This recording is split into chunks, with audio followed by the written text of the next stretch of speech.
Rusty, kilala tayong mga Pilipino dahil sa bayanihan.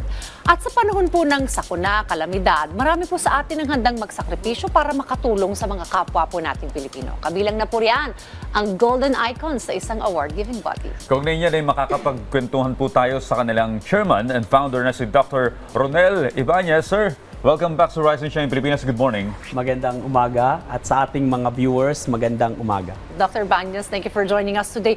Well, kung ating maaalala, may mga kababayan tayong naapektuhan ng naging sunod-sunod na bagyo, partikular yung bagyong Nando. At mayroon po kayong ginawang relief operations para doon. Tell us more about that, Doc. Tama po yan. Ang Golden Icons ay nagsagawa ng pagbibigay tulong sa ating mga kababayan sa probinsya po ng Cagayan. At ito nga po ay sa pamagitan po ng Golden Icons at sa ating pakikipag-partner sa ating AFP at sa Channel and Channel Realty. Ito ay bilang tugon sa ating advokasya ng Golden Icons na magbigay tulong sa mga nasalanta ng bagyo, sa mga less privileged Filipino countrymen. And nung makita po namin ang sitwasyon, tunay nga na nakakapanlumo dahil ang ating mga kababayan ay matindi ang sinapit nila. As a matter of fact, meron pong namatayan, 6 ang namatay sa bagyong ito. At bali, tumaob ang kanilang bangka na sinasakyan. So, 12 sila, 12 sila, 6 ang naligtas, 6 din ang namatay. And then yung 6 na naligtas na yon ay nandun din during that time na namimigay kami. Kaya nakakalungkot talaga. Well, Dr. Ronel, pag-usapan natin, ano, dahil yung iba dito sa mga pinuntahan niyo, balita namin, ay mga liblib na lugar. So, hindi ba naging mahirap sa inyo yung pag-abot ng tulong doon sa ating mga kababayan na nasa dulo yung mga baryo-baryo area na?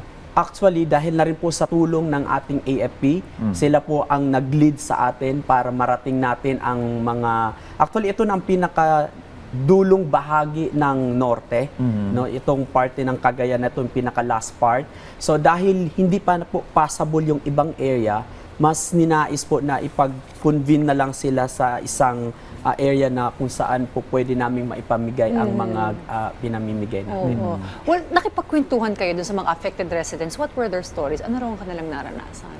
Dahil nga po ang Cagayan ay lagi na rin naman daw pong binabagyo. Pero ito ay kakaiba dahil nga po sa signal number 5 ang tumama po sa kanila, sa ating mga kababayan sa Cagayan. Kaya nakakalungkot. Well, ano po yung naging reaksyon ng mga pamilya nung matanggap po nila yung mga tulong mula sa inyo?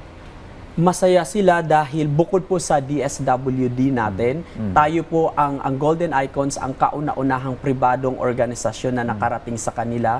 Kaya masaya sila na kahit papaano ay mabigyan or na nagkaroon sila ng tulong ng agaran para kahit papaano ay matugunan ang kanilang pangunahing pangangailangan. Ano po itong mga immediate help na at assistance na ibinigay po ninyo sa kanila? Namigay po tayo ng bigas, ng mga dilata, ng mga noodles, ng mga tubig, groceries, yes, and then hygiene kits po na makatulong sa kanila sa mga panahon na iyon. Well, bukod po sa agarang ayudang ito, ay ano pa po yung mga future plans ng inyo pong organisasyon para po makatulong pa sa ating pong mga kababayan na Presidente? Well, right now, dahil hindi lamang po sa mga nasalanta ng bagyo tayo tumutulong, even po sa ating mga indigenous communities, we have now a project na kung saan ito yung mga pangmatagalang mga sustainable projects, kagaya na lamang po ng mga solar lights na ating pong ibinibigay po sa ating mga indigenous communities at pagtulong sa ating mga kabataan po, mga katutubong kabataan.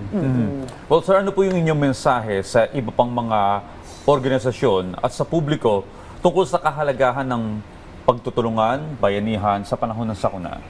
Lalo na po sa panahon natin ngayon na talaga namang marami po tayong hinaharap na mga bagyo. Mahalaga na nagkakaisa po ang publiko, ang mga pribadong organization para magbigay tulong sa ating mga kababayan na nasalanta. Dahil naniniwala ako that we are not born just to earn for a living but to make a difference in the life of others. And of course, gusto rin po nating magpasalamat sa lahat po ng ating mga sponsors and donors ng Golden Icons. Tunay nga ng inyo pong suporta ay naglikha ng napakagandang kontribusyon, lalong-lalo na po sa pagkilala sa mga natatanging individual or organisasyon na may mahalagang ambag at para na rin po magbigay tulong sa atin pong mga kababayan po, lalo na sa mga ganitong pagkakataon. Mabuhay po kayo at ang inyong organization. Thank you, Dr. Ronald Evanez, sa pagbisita po dito sa Rise and Shine Pilipinas. At really, volunteerism and bayanihan is truly alive kapag ka mga ganitong may mga apektado tayong mga kababayan dahil sa kalamidad. Maraming salamat, Importante sir. pong mga hakbang ito. Thank you, Sir Ronald. Thank you.